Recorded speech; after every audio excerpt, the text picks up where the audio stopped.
Bienvenue dans cette émission spéciale des vœux de Faut pas croire. Aujourd'hui, nous avons rendez-vous avec un homme très occupé. Il sillonne la planète depuis des années pour promouvoir la paix et le vivre ensemble. Cet homme, c'est le cheikh Khaled Bentounès, le guide spirituel de la confrérie soufie Alaouia, qui rassemble 100 000 personnes à travers le monde. Dans quelques instants, le cheikh Bentounès nous recevra dans la branche suisse de sa confrérie à Ayen, dans le canton du Valais. Mais tout de suite, je vous propose de le retrouver dans les lieux mêmes où cette voie soufie a vu le jour, à Mostaganem, en Algérie. Reportage Cyril Desprats et Raphaël Vansinger.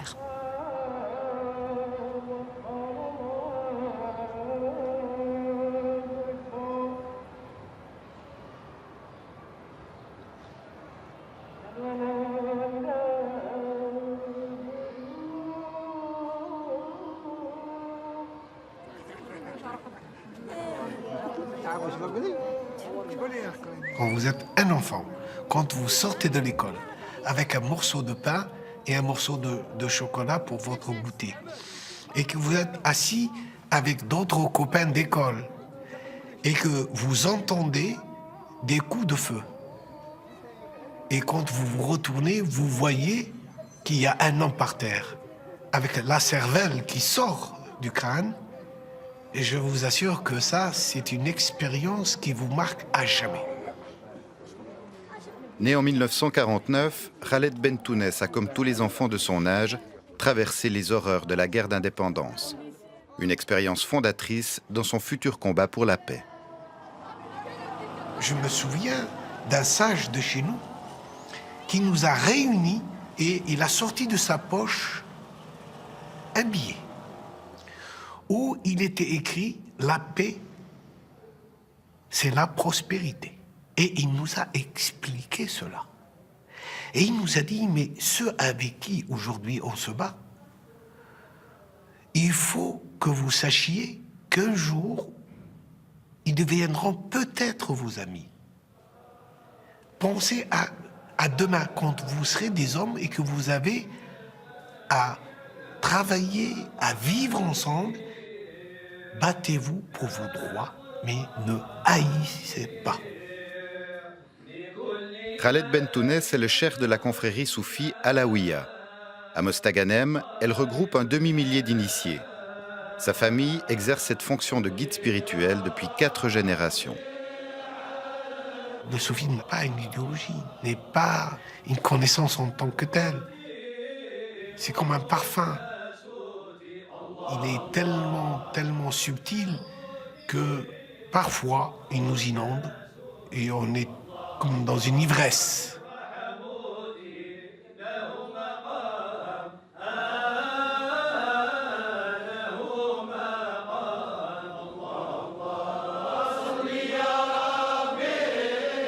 Le shir est dans le cercle. Il n'est pas le milieu du cercle. Il est dans le cercle pour donner la dynamique. C'est son rôle. Mais il n'est pas au centre. Le centre, c'est l'absolu. C'est dans les années 70, alors qu'il vit en exil installé depuis plusieurs années à Paris, que Khaled Bentounès apprend le décès prématuré de son père, le cheikh Al-Mahdi. Il a tout juste 26 ans et doit rentrer d'urgence en Algérie. J'arrive, mais avec cette intention de l'enterrer et de ne jamais remettre les pieds dans mon pays. C'était mon intention. J'étais jeune, turbulent, je vivais à la parisienne. J'avais une femme européenne, je venais d'avoir une fille, j'étais dans la mode. J'avais des mannequins, je faisais les salons. Bon, moi, la scène qui m'a beaucoup marqué, c'est quand il était au milieu des tombeaux, donc du tombeau de son arrière-grand-père et de son grand-père, juste dans le coin des tombeaux, et qu'on le forçait à porter la djellaba de son père. Et moi, tout enfant, le voyant comme ça, entouré de tous ces messieurs, d'un certain âge, qui le dépassaient vraiment dans l'âge, et en essayant de le forcer à enfiler cette djellaba, et lui qui refusait, qui pleurait, « Vous faites erreur, ce n'est pas moi, vous faites erreur, ce n'est pas moi ». Et malgré ça, avec force, on le forçait à la porter. Et moi, dans mon esprit, je me dis, mais pourquoi on le traite ainsi? Pourquoi on le force s'il ne veut pas? Il ne veut pas. Pourquoi on lui fait ça? Et au moment où on lui a enfilé cette djellaba, alors là, il tombe dans les vapes. Je dis, il s'en fout. Il se trompe. Il s'en fout.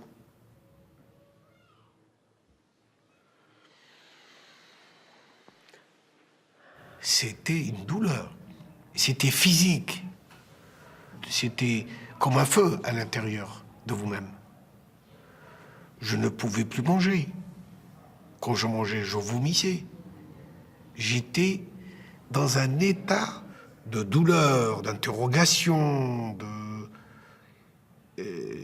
comment m'en sortir? Comment m'en sortir? Comment fuir?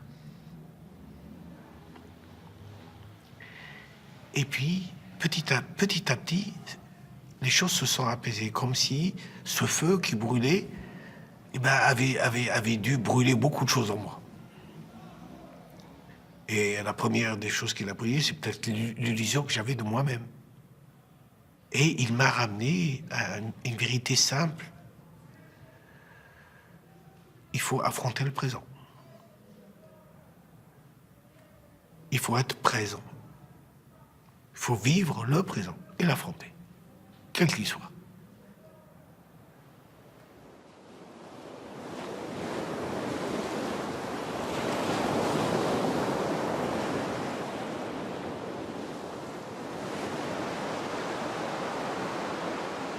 Le soufisme reste pour moi une respiration et une expiration. Dans cette présence intime qu'on ne saura ni expliquer, ni analyser, ni vérifier, c'est juste une respiration. Expiration.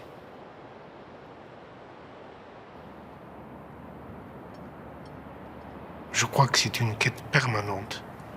C'est toujours quelque chose qui nous devance de quelque part, pour nous suggérer, pour nous inviter toujours à un effort supplémentaire dans la bonté et dans le bel agir. Qu'est-ce que nous avons de bien en nous à donner? Qu'est-ce que nous avons en nous de bien pour servir le prochain? Et puis, c'est tout.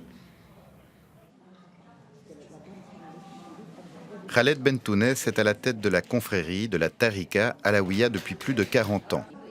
Il en a réformé le fonctionnement et mené de très nombreux combats, dont celui de la place des femmes.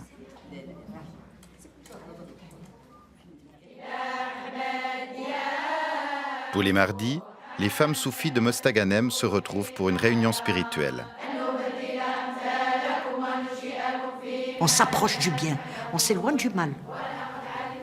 Quelquefois, on pleure. Aujourd'hui, je ne sais pas s'il y a des gens qui ont pleuré, mais quelquefois, chacune prend son mouchoir pour pleurer tellement qu'on sent cet état de conscience, de calme, d'humanité. On sent se rapprocher de Dieu.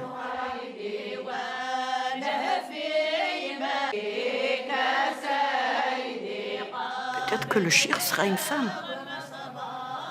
Les femmes aussi, elles ont des qualités, mais alors... Oui, pourquoi pas? Elles sont instruites, elles connaissent la religion, elles sont humaines. C'est plus la femme d'autrefois. Toutes les femmes, elles sont instruites maintenant, toutes. Et je dirais peut-être qu'elles vont plus grand que les autres. Elles vont plus loin, quelquefois.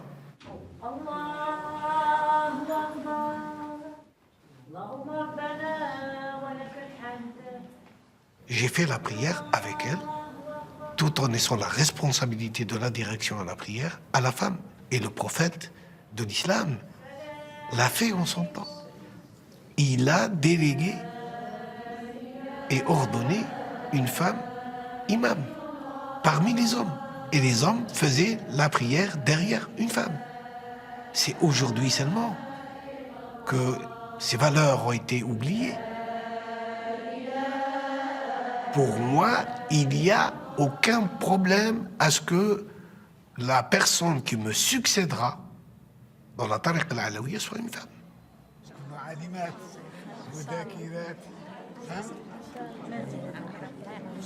عندكم شوية تاع الجد باش توصلوا عالية إن شاء الله باش ترفعوا هذا اللواء والراية نتاع أنت لا إله إلا الله إن شاء الله. Bonsoir, Cheikh Bentounes. Bonsoir. Merci beaucoup de nous accueillir dans votre fief en Suisse. En quelque sorte, nous sommes au siège de la branche suisse de la confrérie Alaouia. Vous venez régulièrement en Suisse, d'ailleurs. Oui. Et quel regard est-ce que vous portez sur ce pays? Oh, c'est une longue histoire entre moi et la Suisse, puisque je venais déjà quand j'étais enfant, et puis la présence de ce mouvement spirituel soufi en Suisse date des années 30. Donc il y a... Mon père y est venu, de grands maîtres et ont passé des séjours ici dans ce pays, mais comme le soufisme est discret, on ne s'en aperçoit pas. C'est votre grand-père qui a en fait apporté le soufisme en Suisse. C'est mon père. Votre père. Mon grand-père n'est jamais venu, mais mon père était présent en 1953-54 en Suisse et il venait pratiquement tous les ans, pendant toute la guerre de libération d'Algérie. Cheikh Bentounes, on vous a découvert un peu dans le reportage. Vous êtes un homme engagé pour la paix, pour le vivre ensemble, on va en parler. Quel est le moteur de cet engagement? Qu'est-ce qui vous pousse à agir? Ce qui me pousse à agir, je crois que c'est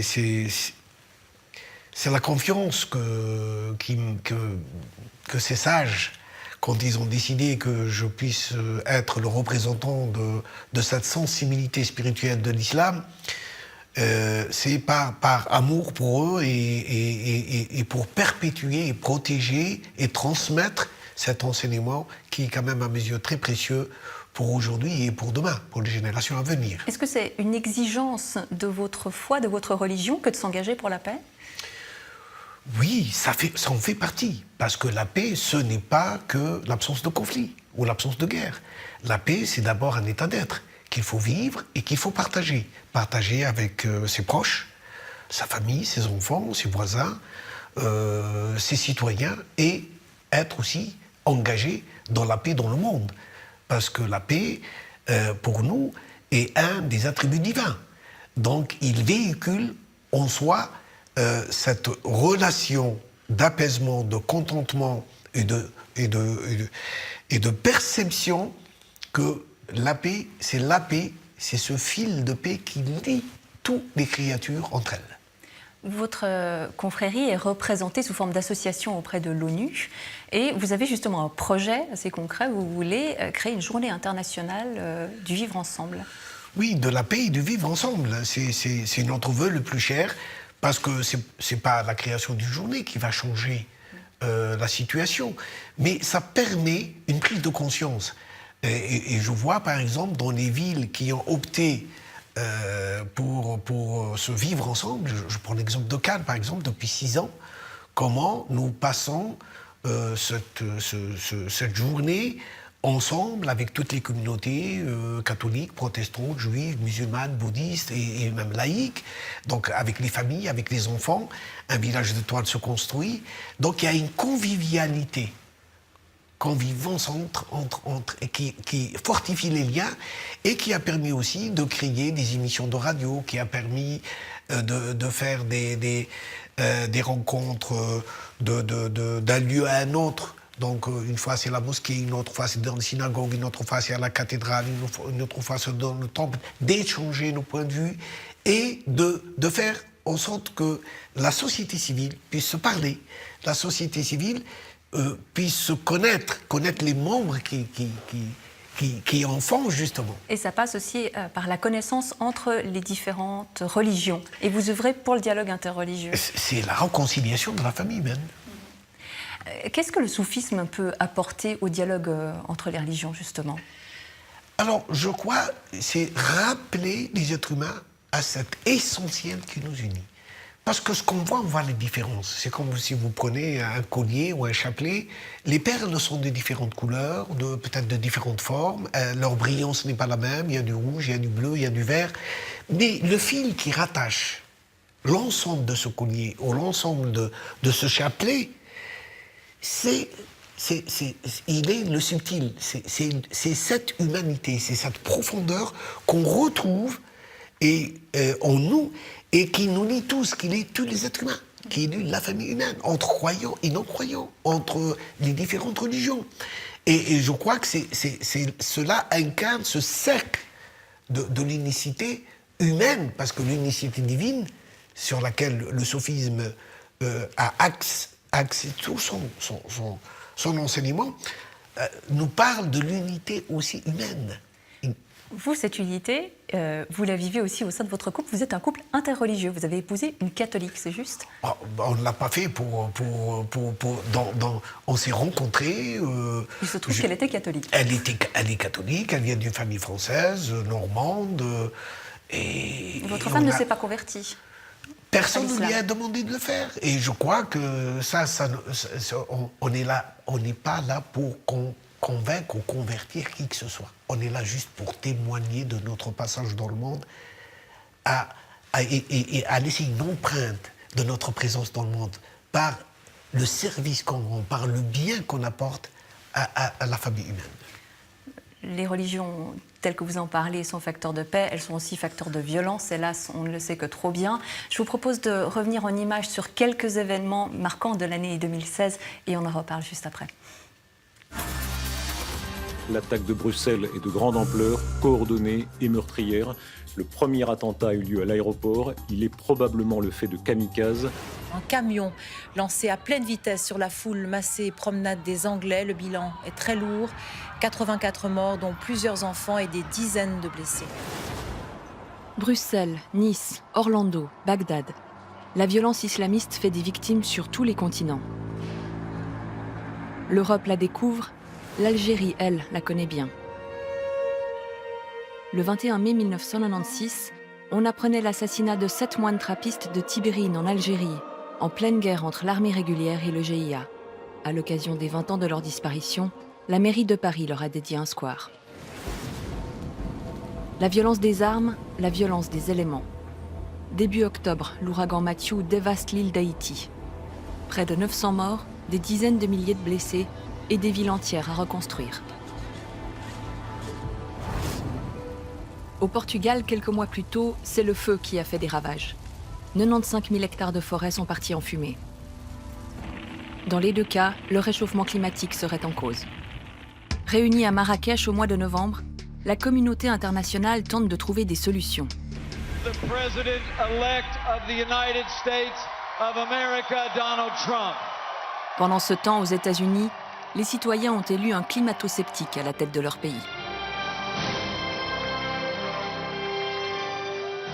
Voilà, cher Bentounès, une année en accéléré, véritablement. Comment est-ce que vous avez réagi à l'élection de Donald Trump? Les États-Unis sont impliqués dans les affaires du monde. Ils ont voulu être le gendarme du monde, et ils ont la première armée du monde, et tout cela, qu'est-ce que ça va donner? Comment on va aller devant le problème, la problématique, avec un homme qui a dit beaucoup de choses pour se faire élire. Maintenant qu'il est élu, comment va-t-il gérer Donc moi je dirais qu'il faut attendre.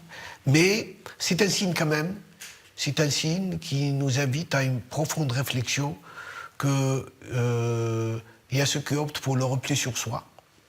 Et ça, c'est le danger imminent. C'est que nous n'avons pas un projet d'avenir. Et l'une des manifestations aussi de cette absence de projet d'avenir, peut-être, ce sont justement les djihadistes, cette tentation d'un islam radical. Voilà, on en parle beaucoup. Oui. Vous, venant d'un autre islam, qu'est-ce que vous avez à dire à ces jeunes qui sont tentés par le radicalisme? Oui, parce que je dis que le radicalisme n'est pas la solution, il ne sera jamais la solution. C'est juste la manifestation d'un mal-être profond et qui a été artificiellement entretenu par des agendas politiques. Le monde musulman traverse une crise profonde, une crise où il n'a pas encore, où il tâtonne, où il essaye de trouver sa place dans le monde d'aujourd'hui, dans la réalité d'aujourd'hui. Et il y a les conservateurs qui l'appellent vers l'islamisation de la modernité, et les progressistes qui l'invitent à ce sentiment contraire, c'est-à-dire qu'il faut être dans le progrès, dans la modernité, oublier tout ça. Et là, il y a une discussion profonde et il n'y a pas une prise de conscience, parce que c'est que nous avons besoin d'une nouvelle lecture de cette tradition et de cet héritage.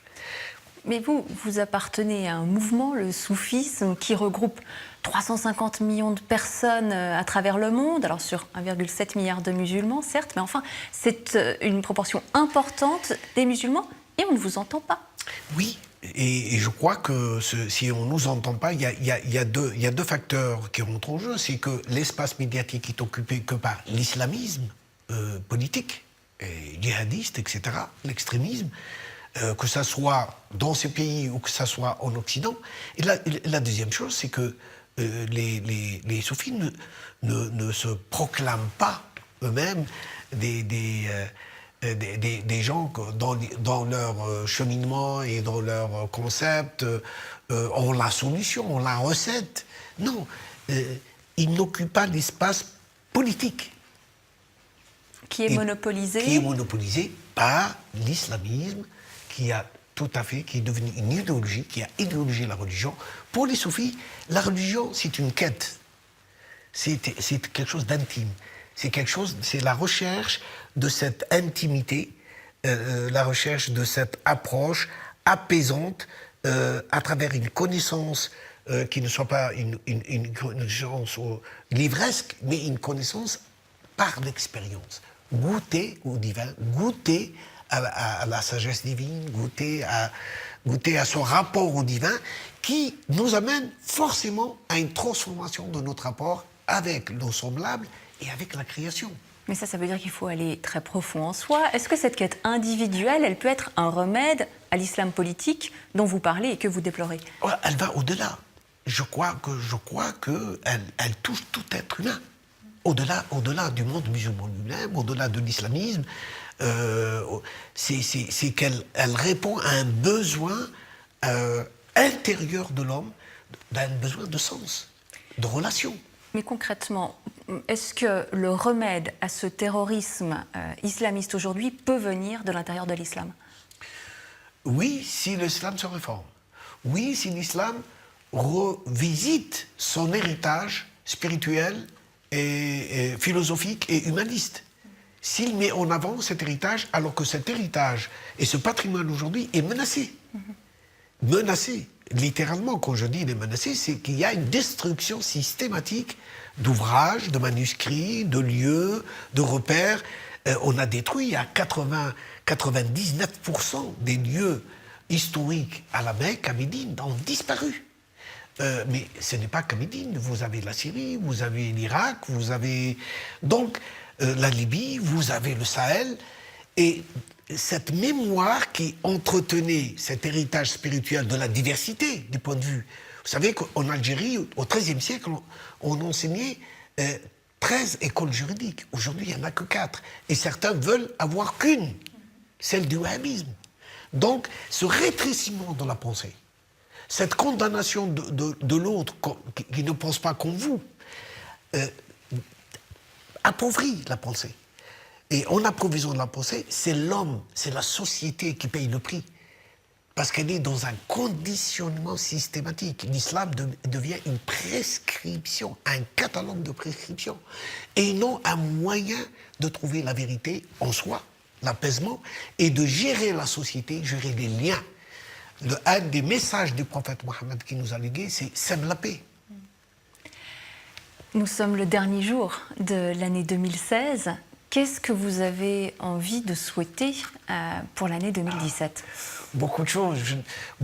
Et la première, c'est de retrouver les liens de fraternité qui nous aident. C'est d'être un contributeur à la paix. C'est de resserrer les liens humains. C'est d'être généreux vers ceux qui ont besoin. Et de trouver du sens dans notre vie pour que cette année 2017, qui va être une année certainement, une année de beaucoup d'interrogations et de beaucoup de choix, que cette année soit pour nous une année qui nous amène vers un monde nouveau, et surtout pour les générations à venir. Merci beaucoup, cher Bentounes, de nous avoir accueillis ce soir. Je vous souhaite un très bon réveillon et une belle année 2017. Merci à vous et bon réveillon à tous les Suisses. Merci. Et à tout le monde. Effectivement, alors toute l'équipe de Faut pas croire vous souhaite un très beau réveillon, une belle année 2017 et on se retrouve dès le mois de janvier tous les samedis sur RTS1.